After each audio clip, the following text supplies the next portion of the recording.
much for tuning in. If you are catching this live, go ahead and say hi. Let me know where you're tuning in from.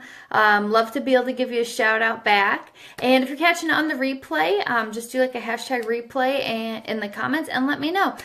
So today what I want to do is share with you some common makeup mistakes and show you how to fix them. Now, when I say mistake, what I mean by that is it's a less flattering way for you to apply your makeup. So I don't want you to think that it's necessarily wrong to do it this way, but there are some very simple adjustments that you can make that will make it more flattering. So first of all, I just want to point out I have on no makeup so far. And I know sometimes that it can be discouraging when you watch makeup tutorials and you see these beautiful young women doing these tutorials and they have wonderful, flawless skin naturally, right? My skin is far from flawless, although it's much better than it used to be thanks to the skincare routine I use, but it still has its flaws.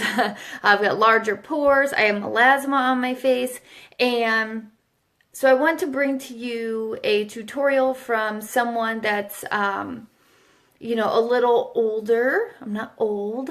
So let's clarify that. But I'm also not, 20. So that they feel like this may be a little bit more relatable to a lot of the people that use my tutorials for tips. So what we're going to start with, like usual, is our eyeshadow. Now, the reason you want to start with your eyeshadow instead of your foundation is so that you can get the eyeshadow on, and if you have any fallout around your eyes or that lands on your cheeks, when you brush it off, you're not messing up your foundation at all. So what we're going to do to start with is we're going to apply primer. So that's going to be your first tip. Well, I guess that's technically your second tip because your first tip was that you're going to do eyeshadow first. So your second tip is to use primer. So you want to use a primer because what it's going to do for you is it's going to keep the makeup in place, it's going to help it keep from creasing, and it's going to make the colors more vibrant and just stay where you want them to stay. So what I'm going to do is I'm going to go ahead, this is going to be our more flattering side, and this is going to be the less flattering side. So what I'm going to do, I'm going to let that set for just a moment, and in the meantime what I'm going to do is I'm going to go ahead and apply primer on my face as well. The primer on your face does the same thing as the primer for your eyelids. It's going to help, like I said, it's going to help keep the makeup in place. Plus, one thing that I really like about it is that it's also going to provide a barrier between your skin and the makeup. You may find throughout the day that you feel that your makeup is wearing off.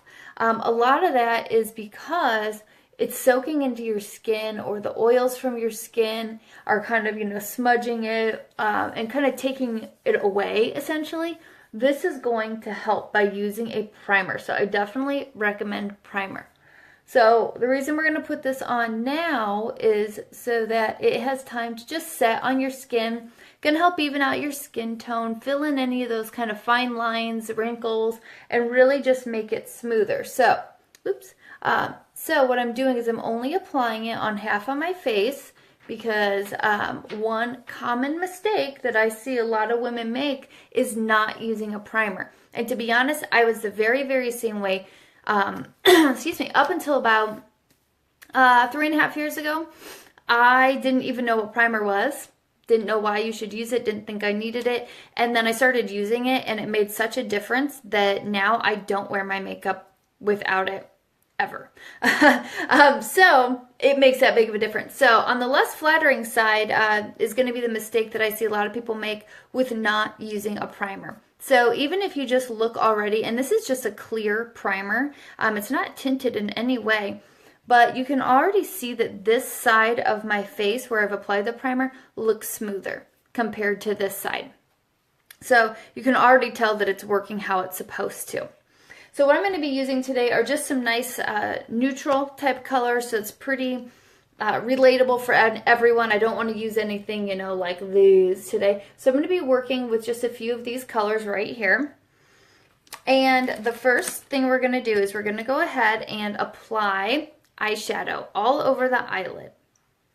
Now, again, I'm not saying it's wrong because I do it, but there is a technique that I will show you that is going to make this more flattering for you. So, like I said, what I'm going to do is just get this eyeshadow on this eye. There's no primer on this eye. This is just straight up clean skin and applying this. Now, the next thing that we're going to do is we're going to take a crease brush and we're going to apply the makeup to the crease. Now, what I find a lot of people doing, for one thing, is not using the correct tools. This is a crease brush, so it is specifically designed to go in the crease, right? The other thing that I see a lot of people doing is not using clean brushes. Now, don't get me wrong, I know it's a pain to clean your brushes every night. I am well aware of this. However, what I do want to point out is that even if you don't clean them every night, and that's going to be okay, if you, so say we just use this dark brown color for in here, if tomorrow, say I want to use blue or purple, and I go to use this very same brush, there's brown on this brush, and that's going to alter the look of the color that I'm trying to apply here. The other thing is, after a few uses, the brushes really should be cleaned, because what happens is that makeup gets down in here, it settles in the brushes, bacteria can form, and furthermore, it makes the makeup not go on as smooth because you're getting this buildup in here. So those are just some tips to keep in mind with using the brushes and why it's so important. So, like I said, what we've got going on here is no primer on this side. We've applied one solid color all the way across, and now we've added this color to our crease. So another mistake that I find that people do is they'll take the crease color, that nice dark color, and they apply it like up here, and that is a big time no-no. So the dark color goes in your crease because it's going to help add depth with that dark color in there. But you don't want your depth up here on your brow bone. And the reason you don't want that is because your brow bone, right here, it sticks up further, right? The sun hits that, the light hits that first. That's a highlight area. Darker colors contour. So you are essentially changing the shape of your face if you apply a dark color too far up. And I see people do it a lot. So you want to leave that crease color in the crease. Now what you will see me do sometimes is take a different brush and blend that crease color up to get it thinner and lighter. That can be okay because then it's more like a transition color. But just straight up applying your crease color too high up on the brow bone, that's a big mistake. The next mistake that I see a lot of people make, we're going to choose this really pretty highlight color here, is applying the highlight color way too heavy. So the highlight color is not the star of the show. So you don't want this to take away from the rest of your eye look or from your lip look, whatever you're kind of accentuating, you don't want the highlight color to take away from that. So you want to keep this color light. So here in just a minute, I'm going to go over and do the side, you know, a little bit more of a flattering way. Now, what I do see that a lot of people will do now is they want to blend. Two things with that.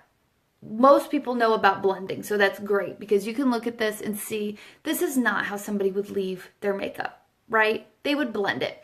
Now, one thing though I do see is that a lot of people try to blend it with their fingers because they don't maybe have the correct tool, so they do one of these. So I'm going to blend that makeup. And sure, this is going to work to an extent.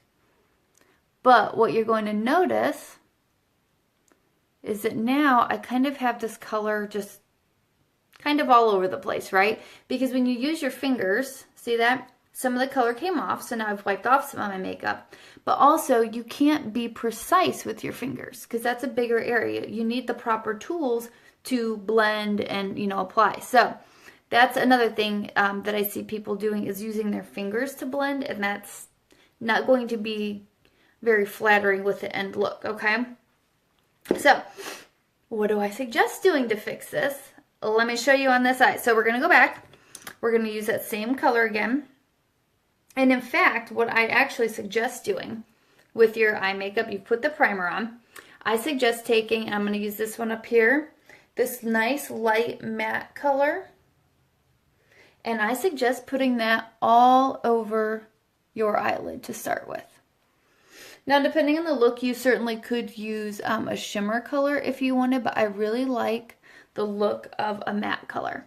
And it can be white, it can be off-white, but you want it to be, it can be a tan color or even a darker brown color, but it should match closely to your skin tone.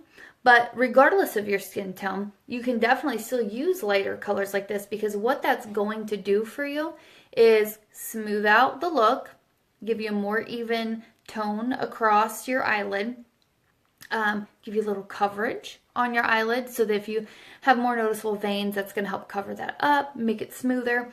You could also use a concealer if you needed to. That would be an option for you. But the other thing that it does is it's going to make the eyeshadow that you apply on top of it pop. And that's because you've put this lighter base color down, so it's really going to help accentuate the color that you're applying. So next what we're going to do is we're going to use that same bronzy color, which is this one right here. And I want you to just apply it right out here and a little in the crease. And again, this is where using the correct tools is going to come in place, because you can see that that is right where I want it to be. It's not, you know, way out on the sides of my face. It's not too far in. And what I'm doing is I'm not applying any more as I move it inward. I am just simply pulling it in to blend it a little bit. So then the next step, what you're going to do, instead of applying all that dark color straight up in the crease, what I want you to take is, it's sometimes called a pencil brush. I'm going to use a liner brush. It's just a very thin little brush. I'm going to take that same dark color again that we used over here, and I'm just going to make a simple line to start with, okay?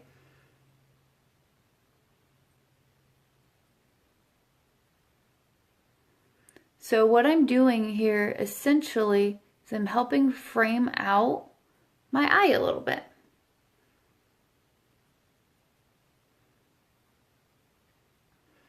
Then what I can do is I can go back in with that crease brush, and I'm not even going to add any more to it at this time, and I'm just going to start blending this in just a little bit. And notice that I'm not bringing it all the way over. I'm only bringing it about halfway across my eyelid area. Well, here it's in my crease, but about halfway across.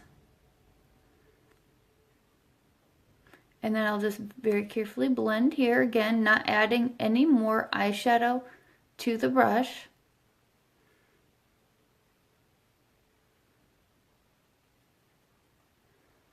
All right, then what I can do is I can go back and I can take this really nice light color here. This is a lighter matte brown, and I can add just a tap of that on this angled brush here and really get that right down very carefully in the crease to make that lighter as we work in towards the nose. And then I'm not even going to add any more color right now. And I am going to just very carefully and lightly blend it with that same color that was just already on the brush. And if you'll notice, I'm holding my brush very far back. That helps me give just a really, really light look for blending, so that you're not pushing too hard on everything. Then what I'm going to do is I'm going to take that same highlight color that we used on the other side, and we get just a little bit on here. And I'm going to highlight right up in here. And I'm just going to kind of flick any color down so that it starts to meet that other color. So remember, the highlight's not the star of the show. Then what I'm going to do is I'm going to blend. And I'm going to blend with a blending brush, and where needed, I'm going to use a setting powder. So first, what I want you to do is just blend. See where you get with that. Again, you're going to use clean brushes, and you're going to bring the makeup back onto itself. Notice I'm not flicking the makeup out this way. I'm bringing it back in on itself. Now up here, I'm going to add a little bit of the setting powder to help me blend it a little bit more. So that it just creates a little bit softer of a look. So you guys can see that it transitions very nicely versus this side where we have no primer, we've blended with our fingers, and even though we used a brush, it's just a little bit more of a messy look. Now what you can do is you can go back and take that same coppery color that we used all over the eyelid, and we used it out here on the outside. Go back and add just a little bit here in the middle and help make this transition into that lighter color come over just a little further. But you're not bringing it all the way over. Then take that little blending brush again, and you're just blending it back on itself this way. Now, because you're going darker this way, right? You don't want to blend the darker colors towards your nose, because then you're going to cover that lighter color.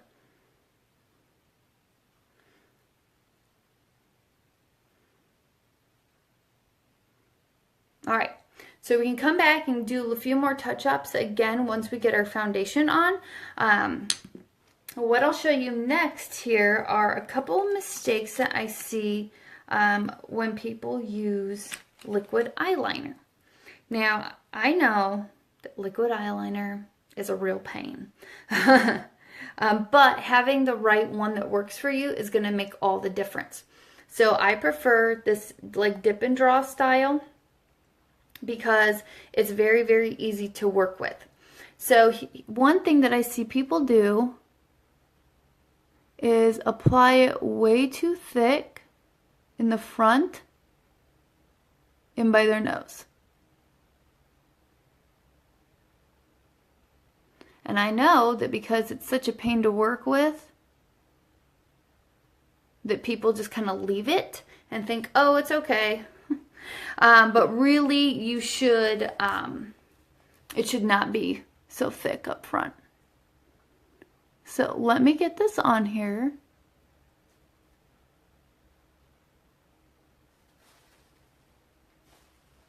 Okay, so then what I see people do when it comes to making the wing is that they keep bringing this down.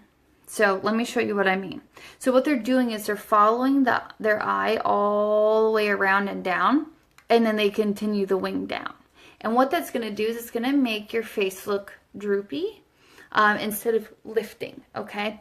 So what I'll see people do is bring it down like this.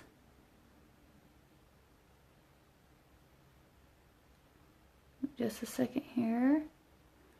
Like this, and that is creating that downward. So yeah, it's a wing, but it's creating kind of a downward slope and bringing your eyes down. So like I said, what you want to do, which we'll do over here, is you want it to be nice and thin right in here. It can get thicker as it goes, and then you actually want that wing to come up. So what you want it to do is actually almost be an extension of this lower lash line and bring it up instead of down, okay? So let's give that an attempt on the other side. So bear with me because I'm doing this right in the camera so you can get a nice close-up. But I am, because I want to make sure I do it right for you guys, I do want to grab my mirror. Now you'll notice too, if you can tell from the lighting in here, I do have a ring light, but I'm also in front of a big, big window. If you don't have, trying to think, if you don't have a ring light, which who does unless you regularly do makeup, I really, really recommend, if possible, that you do your makeup in front of a window and just grab a mirror and do it. Because the lighting in your bathroom is not good. And I know that's where so many of us do our makeup. But it really makes a difference doing it in front of that natural light. So, what I'm going to do, like I said, is I'm going to start really close in and thin. And other tips for you are to just do really small strokes to begin with. Because that's going to give you more control. So see how thin I'm getting that on here versus this side. So let me get a little bit more on here.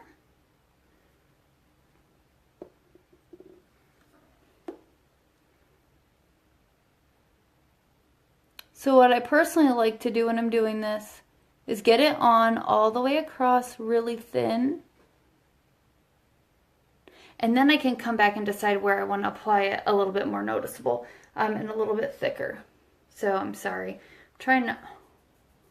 What do I have on my face? Who even knows?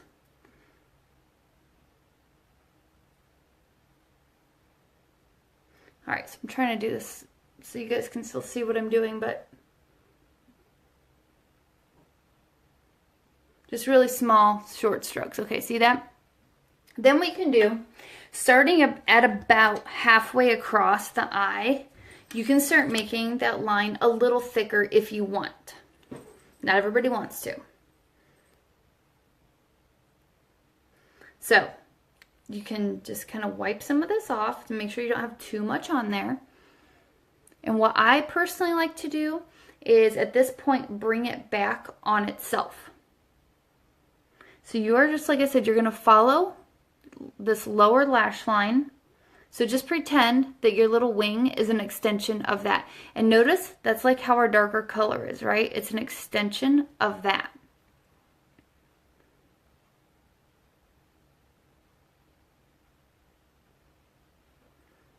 All right, so you can get that on there. That's kind of your starting point, okay? So then you can work backwards from that.